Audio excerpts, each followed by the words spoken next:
please welcome Katherine Sellery. Thank you so much. Delighted to be here. So,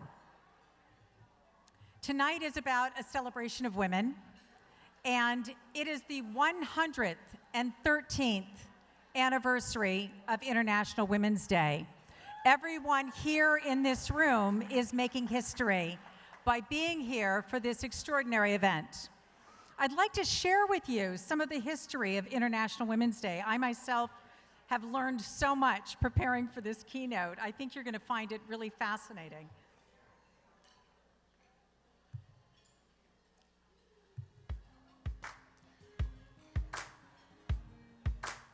That's right, Gino. That's right. We're using Gino's song. He wrote that song for this event.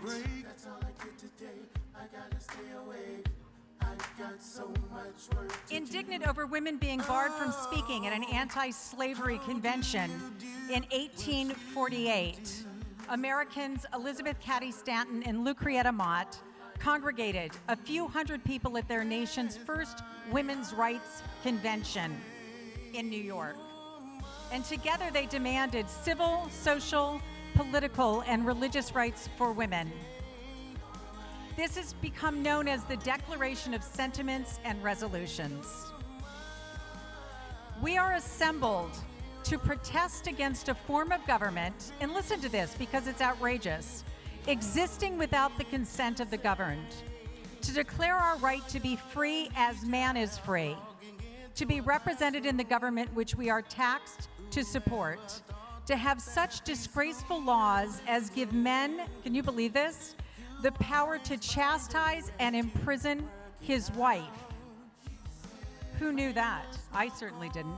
To take the wages which she earns, the property she inherits, and in case of separation, the children that she loves. This Declaration of Sentiments became the Women's Rights Convention, and it began with 19 abuses and usurpations against women, with 12 resolutions including the right to vote, child custody, property ownership, and education. In 1909, some 61 years later, after a whole lot of stuff happened in our history, the National Women's Day was formed, and it originated from labor movements in North America and Europe during the 20th century. And this was also held in New York City, which you're going to find kind of as a very important part of our women's history. And this is the woman who created this event, Teresa Markiel, who I've never heard of before today. Women's Day in Denmark happened in 1910. As women's suffrage began gaining ground in the United States, efforts internationally grew in parallel to build support for achieving universal suffrage for women. And then eventually in 1911, at last, International Women's Day was born exactly 113 years ago. And this has become, in addition to the right for voting and to hold public office, demands for women's rights to work, to vocational training, and an end to discrimination on the job. Women's suffrage started gaining more and more momentum, and more than 5,000 women marched in 1913 in Washington, D.C. before the President Woodrow Wilson's inauguration to push for our right to vote. It's hard to believe. Crowds filled the streets. Jeanette Rankin, a suffragette and congresswoman, addressed those who gathered there that day. And this was a huge parade for women's rights. We still didn't have the right to vote in 1913. In 1915, there was a gathering of women at The Hague as they continued around the world with this same request, let us vote. In 1916, before we had the right to vote, believe it or not, there were a couple of states in the nation who granted the right to vote. And one of them was this woman from Montana, and she became a congresswoman before we had the right to vote. And this was amazing. In Wyoming, they granted the right to vote to women in 1869. I had no idea. In 1917, women in Russia protested against the backdrop of the war, and 4 days later, the Tsar abdicated and the provincial government granted women the right to vote.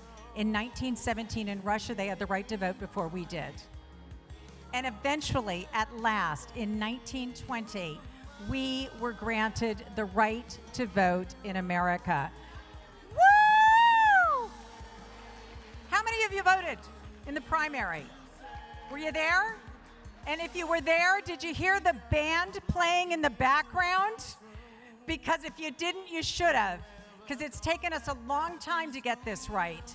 And if we don't stand for her rights, they may be eroded and taken away from us. And I think you know what I'm talking about. In 1968, the first black congresswoman was Shirley Chisholm. She also ran for president of the United States.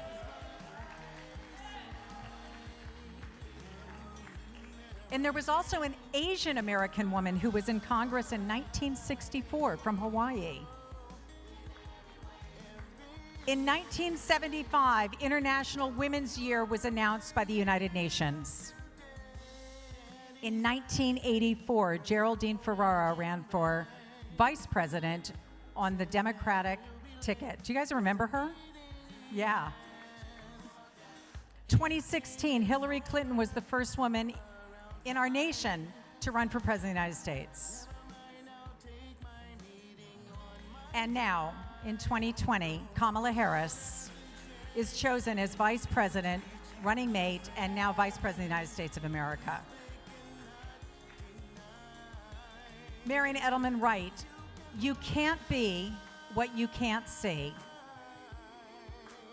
Mae Jemison, never limit yourself because of others' limited imagination, and never limit others because of your limited imagination.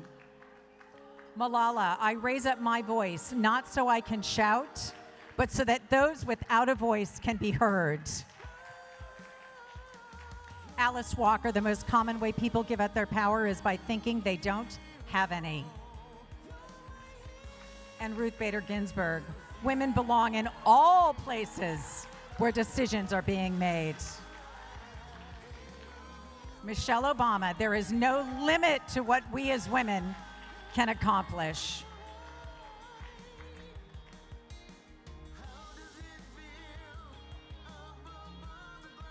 The key denominating factor over these past 113 years is that women support women, and women who support women are unstoppable. Tonight, Sharon Doyle, who brought this incredible evening together, is one of those women who supports women no matter what. And she creates women who are unstoppable.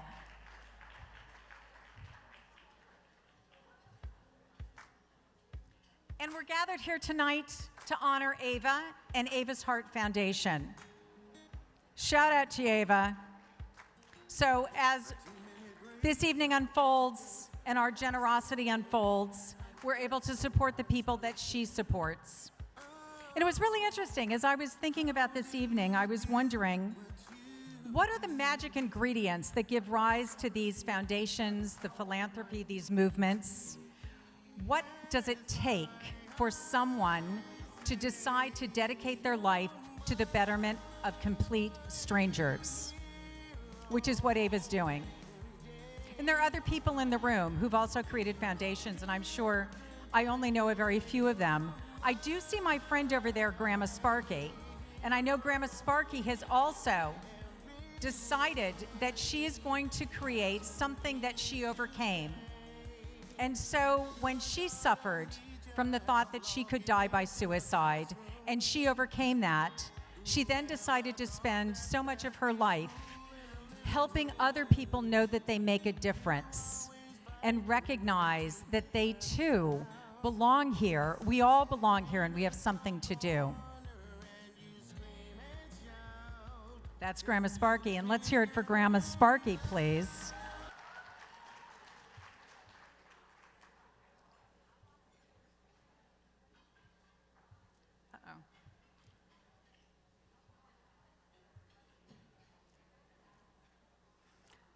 So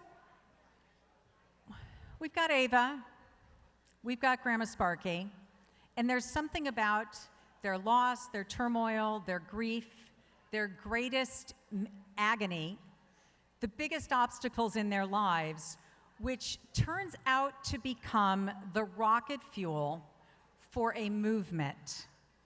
So as I was pondering this and thinking about what does it take to create a movement?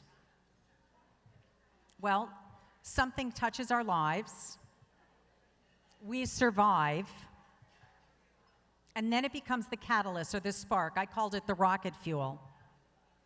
That fuel gets ignited and the movement gets launched. And we finally speak up and take action, which I thought was really interesting. It's not that the rocket fuel isn't there already, it's that we're not doing anything with it. So in the absence of a tragedy, a loss, a grief, a sadness, apparently we just sit on our rocket fuel and eat bonbons. But then something happens and we're catalyzed into action. Ava, near-death experience. Grandma Sparky, feeling she could die by suicide. I know in my own life, as you heard, I have a conscious parenting revolution for 25 years. And the spark that created that was my own brother's death by suicide, where I realized that the suffering that happened because my family couldn't see the tragic expression of the unmet needs with compassion, couldn't understand the presenting problems are not the problems but the symptoms. Because of that, I wanted to dedicate my life to helping parents be able to see their children beautiful. And so that's what I've been doing for 25 years. And I think in the absence of that, thank you. I can't keep quiet.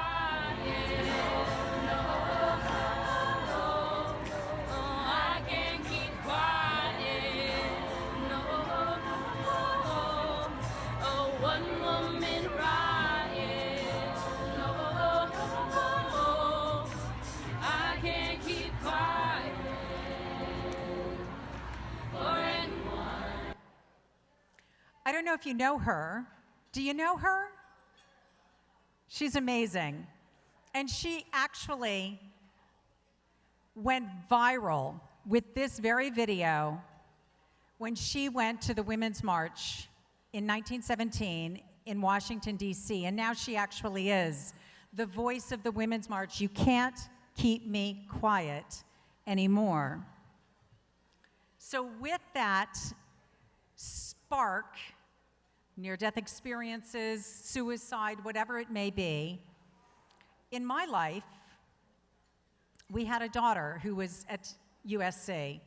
And again, I'm curious, this Los Angeles-based crowd, if any of you remember this, but I got a text one day, and it said, suspected shooter on campus, we're shutting down. And then there was no way to get through to anyone at USC that day. And it was so interesting because a problem that's existed in this country for 25 years never seemed to be my problem. It wasn't something that I felt I had agency or I had to take responsibility for, that I had any role in doing anything about. And I just think about that a lot too. What do we think is ours, and what do we think somebody else is taking care of for us?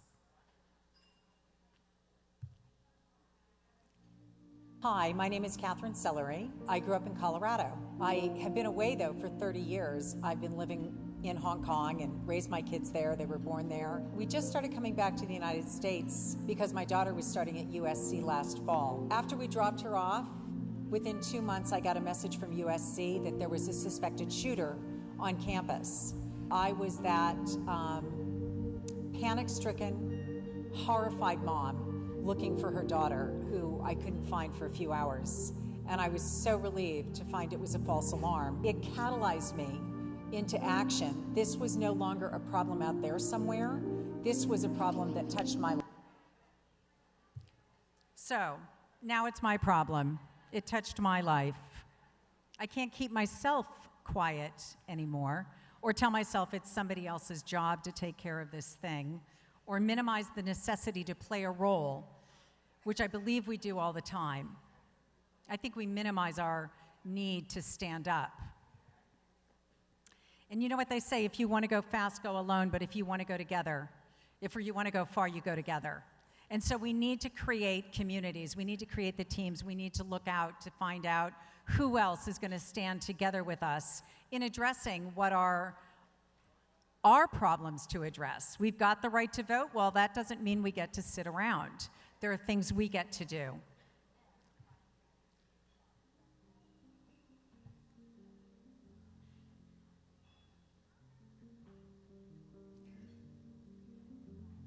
And in this country, last year, 151,000 individuals lost their lives to drug, alcohol, or suicide.